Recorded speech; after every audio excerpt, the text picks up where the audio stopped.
Says, hi Jake, why is it that XRP needs all these catalysts to make 3 digits when Bitcoin, ETH, Sol, and others didn't? So Bitcoin has a much more limited supply than XRP, and has and always will, because it's only 21 billion or 21 million that'll ever be available. So that's why Bitcoin, again, supply and demand dynamics. Sol both have smart contract capability, whereas XRP doesn't.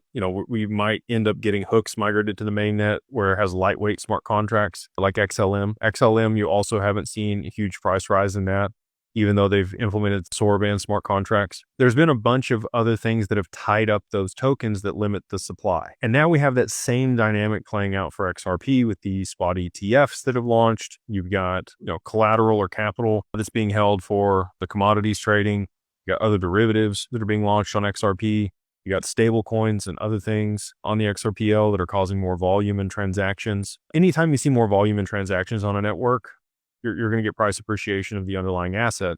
And so, Solana and Ethereum, because of the smart contract capability they had on those networks, NFTs were huge on those networks. We really didn't get a whole lot of volume for NFTs on the XRPL and adoption here. And then you've also seen a bunch of other smart contracts developed in Python and Solidity and on Solana that have real world, some real world application. The lending protocols also have, tied up a bunch of the supply. We have XLS 66, which will be borrow lend native on the XRPL, which I think will also, cause XRP to be locked up and less be available, and less supply and more demand means higher price.